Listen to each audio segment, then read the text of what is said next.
Hola a todos, espero se encuentren muy bien y bienvenidos a este espacio donde hablaremos de psicología y de cómo los hechos del pasado nos pueden llegar a afectar por dentro. Hoy vamos a recordar un hecho muy duro para la historia de Colombia, es la masacre de las bananeras en 1928. Para hablar de esto, desde la psicología, hoy nos acompaña un invitado muy especial, él es sociólogo y con orgullo puedo decir que es egresado de nuestra querida Universidad UNAD. Él nos ayudará a entender lo que no siempre se ve, el dolor, el miedo y las heridas que deja un hecho como este. Bienvenido Giovanni, es un gusto tenerte aquí y quisiera empezar con la primera pregunta.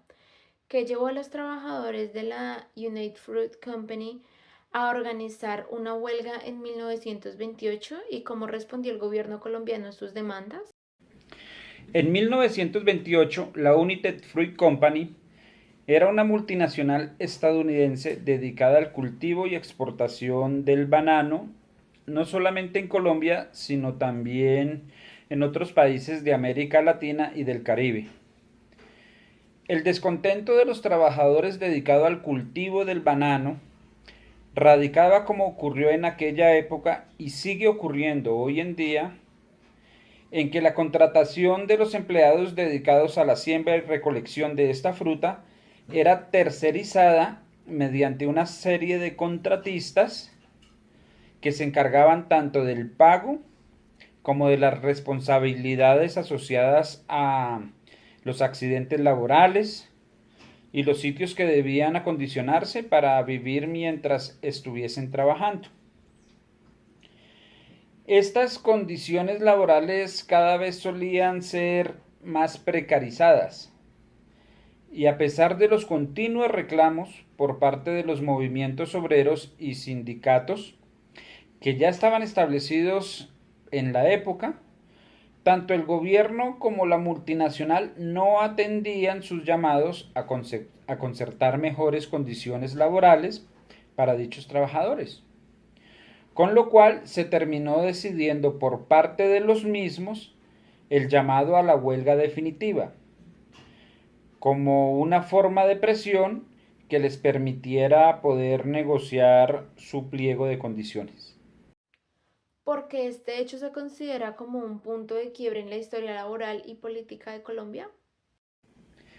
A pesar que los autores intelectuales y materiales que cometieron esta masacre decidieron ocultarla mediante la desaparición de los cuerpos y el aumento de la represión y el miedo en la región, lo acontecido en la noche del 5 de diciembre de 1928 en Ciénaga Magdalena fortaleció la división política entre liberales y conservadores, estos últimos en el poder durante la masacre y cediendo a las presiones de la multinacional norteamericana.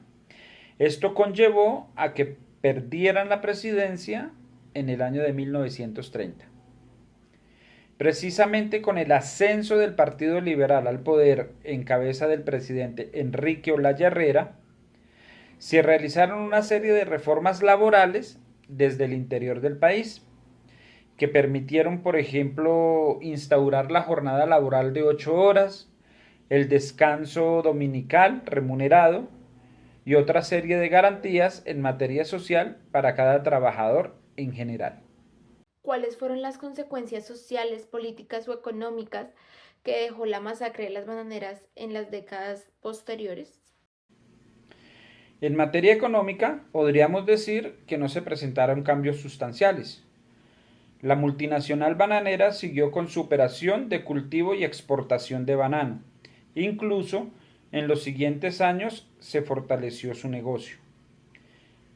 Políticamente, debido a este horrible hecho, los conservadores perdieron la presidencia de la República después de estar durante 44 años ininterrumpidos ejerciéndola.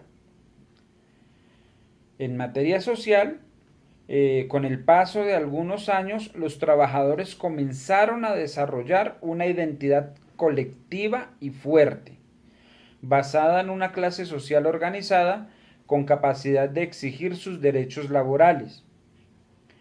Todo esto inspirados en el sacrificio hecho por aquellos obreros de las plantaciones bananeras de 1928. Un siglo después, la masacre de las bananeras sigue recordándose como un hecho de valentía y dignidad de quienes, a pesar de padecer altos riesgos, sabían que era necesario levantar su voz en defensa de la justicia, la vida y los derechos laborales. Muchas gracias por vernos, por escucharnos. Espero hayan aprendido un poquitico más y nos vemos en la próxima. Adiós.